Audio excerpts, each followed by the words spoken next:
dreams, it's lost, destroyed. I am sure if they will enter, here will be the hell for them. If you not stop Putin, the blood of Ukrainian people will be in your hand.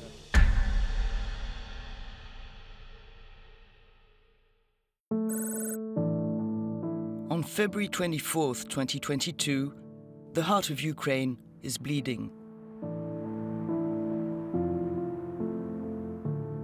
Kyiv, as all of the country's main cities, had awoken to the sound of explosions after Russian President Putin had launched his all-out invasion of Ukraine. On Maidan Square, the epicenter of Kyiv, the air is heavy with fumes and sorrow. A handful of people have gathered here in a show of defiance. Подать пример, скажем так, что не стоит бояться, стоит оказывать различное сопротивление агрессору, в том числе просто хотя бы демонстрировать свою позицию. Это уже важно, потому что сейчас ребята, которые на фронте, да, чтобы они не думали, что о них тут забыли или вот, ну, что за них не переживают. Это не так. We wanna show to all the peoples, to all world, we are not scared. We will wait and we'll see. If we need, we will defend. We will defend our country. Few doubt that the worst is yet to come.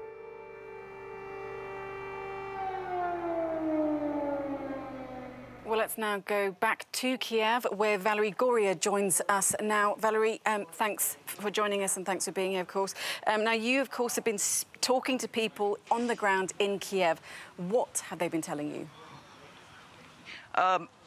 They're, expecting anything to happen as from tomorrow already. I mean, the town is under curfew. People are at home. They're afraid anything can happen. Right now, a few minutes ago, there was an explosion not very far from me. And I don't know if you can see the smoke, but it's quite clear. I don't know what happened. We will find out soon. The next morning, the city would awake to news that a military airport close to Kyiv had been struck by an air raid. So had a residential building, one of many that would be hit throughout the country.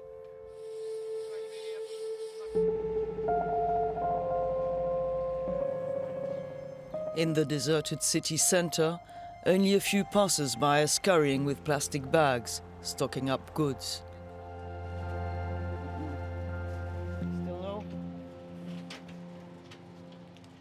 Okay, well, this is one of the very few shops that are still open in the city center, and it's hard to get in. I was told earlier to come back in 45 minutes. People have been stocking up since yesterday. Many shops are closed. People are really bracing for the worst now in Kyiv. There is word that Russian forces could enter the capital by tonight. I meet Annabelle as she's about to enter an underground passage after another siren rang out in the city center. She tries to put on a brave face. I feel that, yes, we're gonna make it through. I don't know how long, but yeah, I think it's possible because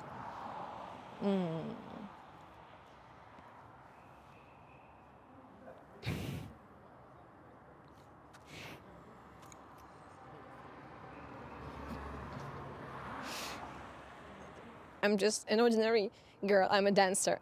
I'm not a military one.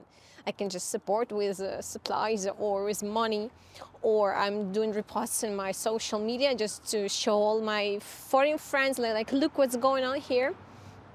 I'm not panicking, I'm trying to react, but every time I see that we have even a small win, I'm happy. I'm just like, yes, we can do this, because we are rebellious inside. Annabelle and her parents do not plan to leave their city. Her father came from Cuba years ago to build his life here. Esta es nuestra tierra, este es nuestro aire y este es nuestro Maidán. En este lugar hemos pasado ya dos revoluciones, la revolución Pomarancheva, la revolución del 2014, y Estoy seguro que vamos a pasar esta revolución también, o esta agresión que está llevando a cabo Rusia contra Ucrania. Debemos mantenernos siempre positivos. Es la mejor forma de poder pasar este difícil momento. Це неправильно, щоб зараз, у 22-му році, тут в Європі, в центрі, в найбільшій країні Європи, коїлись такі жахливі речі. Помирали люди. От як ми жили не нормальним життям, як завжди, а от з такими якимись тривожними моментами, що ми повинні тікати зі свого дому, кудись там ховатися, боятися. Хтось має це зупинити. А наші хлопці, наші вояки, вони самі найкращі. І Україна переможе. Все. Слава Україні! Героям слава! As night fell, security forces were on their toes on the lookout for pro-Russian groups carrying out sabotage operations. Well, all police units in Kyiv are under combat alarm, so here is a group controlling vehicles. Off camera, they tell me they found several automatic rifles in this car. The gun's serial numbers were erased, they're not registered. It's the third time in one day that this patrol has made such findings. There had been many more in Kyiv, they said. The policemen get nervous and ask me to leave.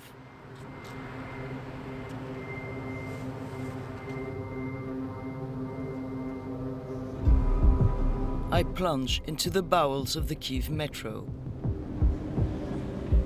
Dozens of people, families, huddle in the corridors, sitting on mats and blankets, with the few belongings they could take with them. Solomia had to leave her neighborhood in a haste with her boyfriend and his mother. Russia began shelling our homes, so we need to be here in safety. Many, like Katerina and her family, plan to catch trains that will take them to safety in neighboring Poland. We are angry, we are scared, we are nervous, and we don't know what to do because it's our home, it's our city, it's our country, but we should go to save our lives, and it's devastating, you know. I don't know what kind of mind should be to start something like this and to create something like this. I just don't know what he wants at the end. People abroad, Ukraine, know Suddenly, a man surges from nowhere, visibly shaken. Наше, короче, все, ми лежимо на землі, блін, всі, короче, лежимо. Ми до цього стремилися, блін, оце наша життя, короче. За що ми боремося, блін? За що, короче? За що пацани наші, короче, зараз лягли, блін, за що? Вставайте!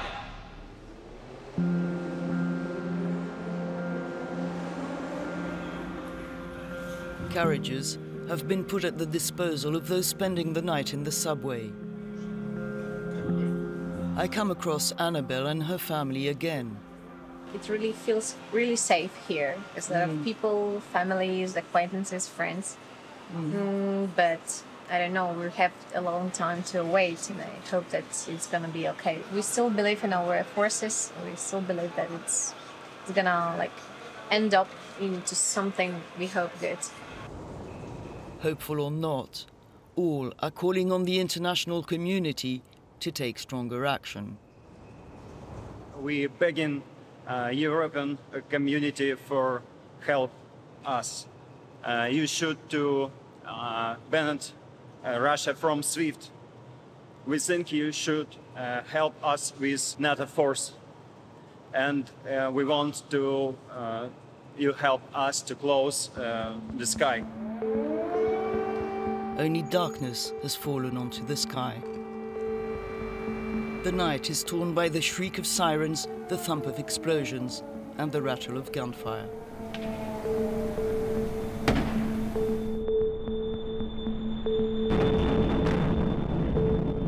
The next day, the city awoke to news of another raid on a residential building, this time killing 2 people.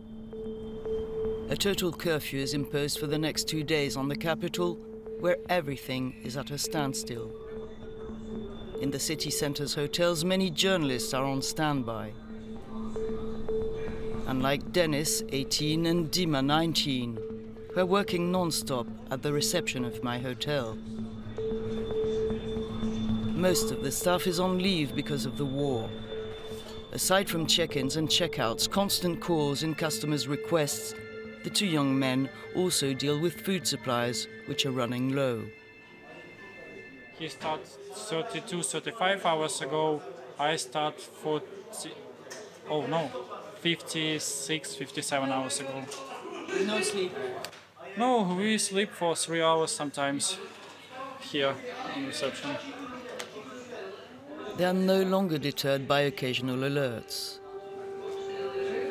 Outside was signal of air dangers, so you should come to shelter that's situated in our hotel.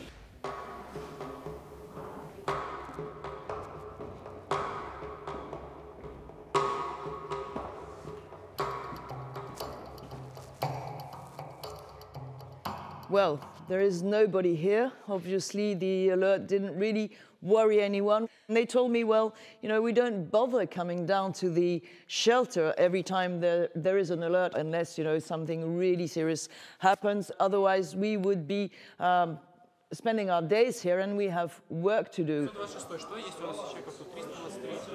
I work so much that I forgot about war sometimes. Working, I think that's more interesting because when I start studying, I not work. I almost all my time spent to watch movies, maybe play video games.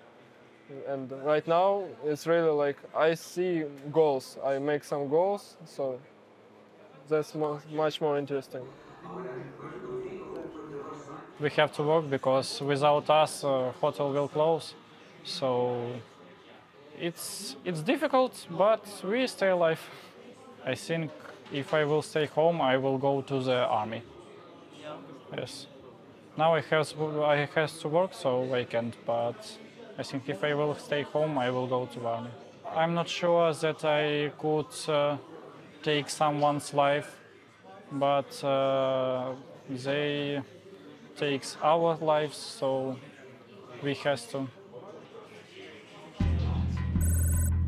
After the total curfew was lifted in Kyiv, Russian troops had started closing in on the capital.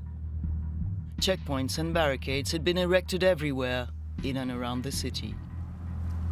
Alongside the National Army, scores of civilian volunteers coming from all walks of life were enrolling with the Territorial Defense Forces, the reserve troops of the Ukrainian army. I meet Alexander, one of several members of parliament enrolled in a battalion based in the center of Kyiv. The Ukrainian parliament is not the place where you should only vote, but you also should defend it with a rifle in your hands. Your right to vote and to have democracy. This is Kalashnikov, and if Russians will enter the city, I will do my best. Probably I will not do too much, but understanding that we are a lot of us and we are tens of thousands, I am sure if they will enter, here will be the hell for them, and we will provide them the hell here. If Russian tanks venture into Kyiv, this slogan is here to warn them. It paraphrases a famous reply by a Ukrainian soldier on a small Black Sea island when asked to surrender by a Russian warship. Я вважаю, що вся Україна зараз каже росіянам: ідіть нахуй, не мішайте нам жити. Ми не переможні, це я впевнений, тому що я побачив кількість людей, яка записалась в територіальній обороні, яка пішла знов до лав Збройних сил України, яка вщент розбиває російську ніяку армію. Україна – це найкраща країна в світі. І ми переможемо. Слава Україні! In the thick of the night, security forces were bracing for an attack. On the 5th day of the invasion, Kyiv was still standing. Bombings would soon resume throughout the country. Day after day, the unprecedented exodus of those fleeing destruction continued. For security reasons, I'm asked to join one of the evacuation convoys organized by foreign embassies, which started moving from Kyiv to the western city of Lviv. An endless journey on roads strewn with checkpoints. On the way, I meet Irene and George and their 6-day-old baby. Victoria was born in Kyiv from surrogacy, for which Ukraine is a major destination. She was born a day after the start of the war. We already were in the cell of our apartments. We were waiting, and my husband has to get in a taxi to pick up her and also the surrogate. We spent approximately 7 days in the cellar with so many other nations that are in the same situation. And also local Ukrainian people stayed with us, and they were a big support for us. She's a brave survivor. Yeah, she's Victoria, the winning girl. After another day on the road, we finally reach Lviv. From there, Victoria and her parents will head to the Hungarian border before moving on to Austria. We can leave, let the war behind us, and start our journey home. That's the best feeling. For I'm so sad because of the Ukrainian people. They can leave the country, but then they are not home. A safe haven for foreign embassies and NGOs, Lviv is also a crossing point for those making their way to safety in neighboring countries. At the central railway station, the flow of refugees coming from all embattled areas just won't stop. Every day, hundreds of people queue up here waiting to catch evacuation trains to neighboring Poland. Я приехала из Запорожья с ребенком, потому что рядом близлежащий город Энергодар накануне очень сильно бомбили. Я спасаю своего ребенка. Я не могу здесь находиться, здесь небезопасно. У меня остались родители там. Я не знаю, как их забрать. Они ни в какую не хотят ехать, они надеются на мир. Но мира не будет, я уверена.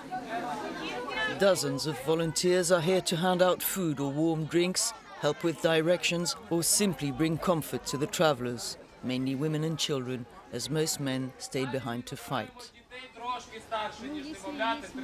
Ми стараємось якось підняти настрій людям, які стоять у цій черзі, та заспокоїти їх для того, щоб вони розуміли, що найближчим часом вони вже будуть у повній безпеці та не матимуть ніяких, ніхто не має ніяких намірів залишити їх тут. Там їх також чекає допомога від наших волонтерів, та ми робимо все можливе, щоб вони комфортно доїхали до Польщі. Efforts that only briefly bring smiles to those on their way to the unknown. Vera came from Kyiv, leaving everything behind. I lost my job now. I lost my friends, everyone in other country, in other cities. And our parents didn't want to change place. Young people move, but our heart broken. We don't know our life in future, but our life in past destroyed. Our dreams, it's lost, destroyed.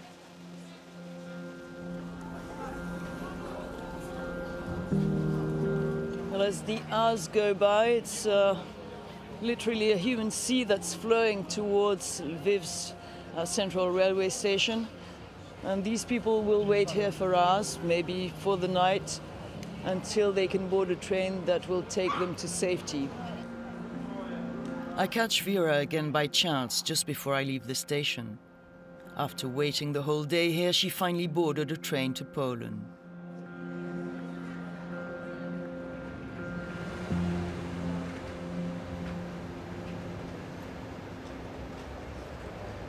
Meanwhile, help keeps being sent in and out of the city. The war has turned this arts center into a humanitarian hub. Goods coming in from all parts of the country and from abroad are processed here day and night and distributed to refugees. Several tons of food, clothes, medicine, or even toys are also shipped out daily in vans or trucks to the areas most stricken by Russian air raids. Volunteers work around the clock.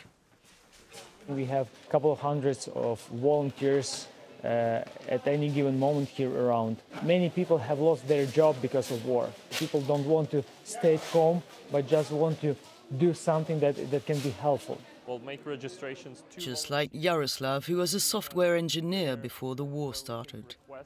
Here we have mostly stuff related to newborns, to kids, to their nutrition, because a lot of cities which are constantly under bombings are mostly in need of kids-related stuff. Parcels are sent daily to both civilians in need and soldiers on the front line. A lot of kids send us letters, and we're sending them in boxes to our troops. That kid is very sure that we will win. So we can't have any thoughts about not winning. We must win.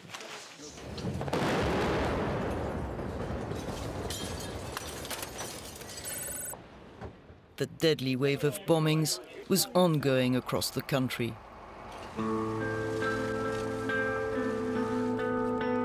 Concern was growing in Lviv as to how long it would remain a safe haven. Refugees, hoping to reach neighboring countries, kept pouring in day after day. Well, this is the end of the journey for me. I'm about to board this bus that has come to Lviv from Kyiv to evacuate people to the Polish border. Now, of course, I feel very sad to leave this country and to leave so many people that I've met who have shown incredible resilience, courage and generosity.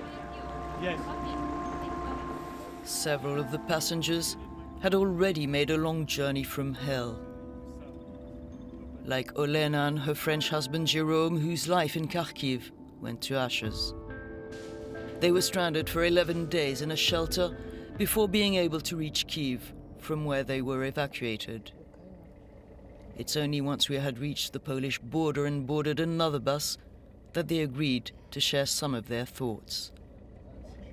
I want to talk about simple Ukrainian people, so much courage, united, help one another, and so much belief in our win. We were already planning rebuilding our so beautiful city, Kharkiv, the best city on earth, and we believe the city will be more nice. When you can see some people take a risk to be killed by a barbar in the street, to bring food to someone else he never met before, I fell in love with my wife because she had the spirit. This type of situation bring back the real definition of humanity on this table. A few hours later, Olena and Jérôme would spend the night in the Polish city of Krakow, from where they would continue their journey to France. The next morning, I find a surprising scene in front of my hotel. A group of volunteers has come from France to pick up pets rescued from the front lines. À la frontière ukrainienne, il y a des Ukrainiens qui ont roulé toute la nuit et ils arrivent avec un camion plein d'animaux. Et mes collègues sont donc sur place pour accueillir ces animaux, revenir ici où on se trouve à Cracovie et on rentre en France avec tout le monde. Mais on va revenir, on ne peut pas les laisser. I go to the old city center of Krakow. Refugees from Ukraine are holding a demonstration. Relentlessly, they call on Western leaders to impose a no-fly zone over their country. Alexandra came from Kyiv only a few days ago. Aidez-nous, gardez la vie de nos enfants et de nos femmes. Et aidez-nous, protéger l'Europe entière. Parce que c'est la guerre entre l'humanité et c'est la guerre contre toute la vie dans le monde. If we don't make enough effort now, Poland and other countries are going to be next. Nous pouvons fermer les ciels l'OTAN pouvait fermer les ciels. Ça personne, oui, beaucoup de personnes. C'est un génocide en mon pays. Il n'y a pas de raison pour faire ça. All here call for world citizens to appeal to their governments. We need your help. I say it's for all world. I say it's for Biden, for Macron, for Johnson, Scholz, and another world people. I want to say to you, all for you, if you not stop Putin, the blood of Ukrainian people will be in your hand.